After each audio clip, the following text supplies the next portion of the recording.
Iran को सिर्फ नक्शे पर मौजूद एक रियासत समझना या एक मुल्क समझना सबसे बड़ी गलती है। ईरान न सिर्फ एक मुल्क है, न सिर्फ एक फौजी ताकत, बल्कि एक नजरिया, एक इस्लामी तहरीक और एक रूहानी मज़ाहमत है।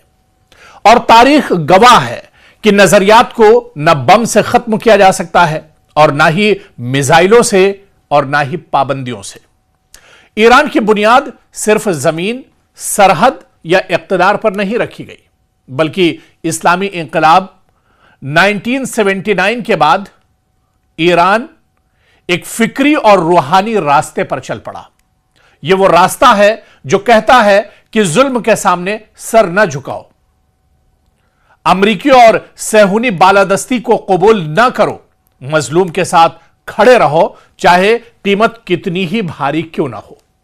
इसीलिए ईरान के खिलाफ हर साजिश नाकाम होती है, क्योंकि रियासतें हारी जाती हैं मगर तहरीकें नहीं।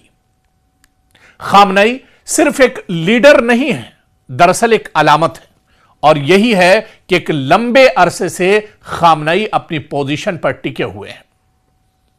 ईरान के सुप्रीम लीडर आयतुल्लाह अली खामनई को सिर्फ एक हुक्मरान समझना दरअसल मगरिब की, अमेरिका की, इजराइल की सबसे बड़ी फिक्री शिकस्त और सबसे बड़ी नाकामी है, क्योंकि वह सिर्फ फौज के सरबराह नहीं है, सिर्फ हुकूमत के कायद नहीं है, बल्कि एक फिक्री मरकज, एक दीनी पहचान और एक मज़ाहमती अलामत है।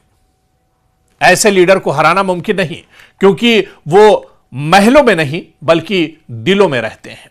और दरअसल कहीं ना कहीं मगरिब की या अमेरिका की, या ये कहा जाए कि जो सुपर पावर अपने आप को कहते हैं, उनकी नाकामी की असल वजह यही है, क्योंकि अमेरिका और इजराइल ने ईरान के खिलाफ सब कुछ आजमा लिया है। पिछले कई दहाइयों में आप देख लीजिए, कई बरसों में आप देख लीजिए कि इन ममालिक ने ईरान के खिलाफ तमाम प्रोपेगेंडे कर लिए, सब कुछ आजमा लिया। यानी ईरान पर आप देखिए कि माशी पाबंदी लगा दी गई, मीडिया प्रोपेगेंडा ईरान के खिलाफ किया गया, खुफिया जंग एक तरह से छेड़ दी गई, दहशतगर्द ग्रोहों की पुष्टपनाही की गई, साइबर हमले ईरान के ऊपर किए गए, साइंसदानों का कत्ल किया गया, ईरान के जंगी जो जनरल कर्नल कमांडर हैं उनका कत्ल किया गया।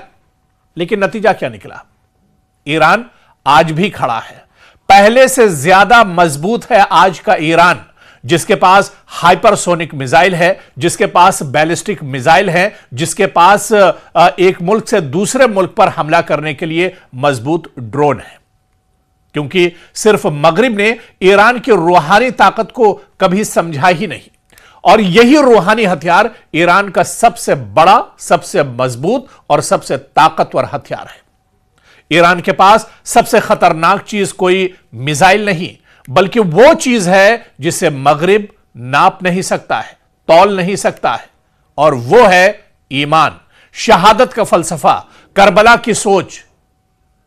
हम और ईरान में जब जब इस तरह के हालात आते हैं, आप देखिए कि एक नारा उठता है कि हम जिल्लत कबूल नहीं करेंगे, और यही अज़्म दरअसल ईरान की जीत का फॉर्मूला है।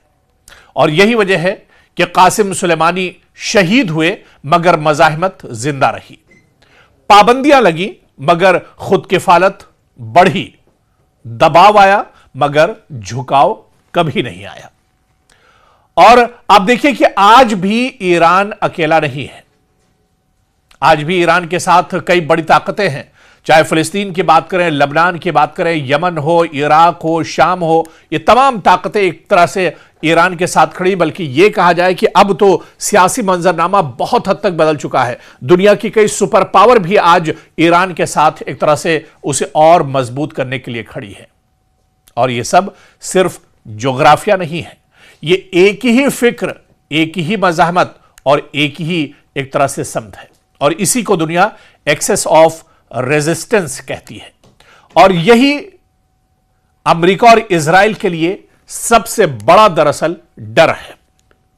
ईरान ने दहाइयों से झूठे मीडिया बयानिए, जाली बगावतों की कोशिशें, रिजीम चेंज के ख्वाब, सब कुछ देख लिया, लेकिन हर बार ईरानी कौम रियासत के साथ खड़ी रही, क्योंकि यह सिर्फ हुकूमत नहीं, यह उनकी शनाख्त, उनका वकार और उनका अकीदा है कि ईरान को शिकस्त देना एक तरह से मुमकिन नहीं बल्कि नामुमकिन है, क्योंकि ईरान एक नजरिया है, क्योंकि नजरियात बमों से नहीं मरते, क्योंकि ईमान को पाबंदियों से खत्म नहीं किया जा सकता, क्योंकि शहादत का रास्ता डराने से बंद नहीं होता, क्योंकि रूहानी ताकत सुपर पावर से बड़ी होती है।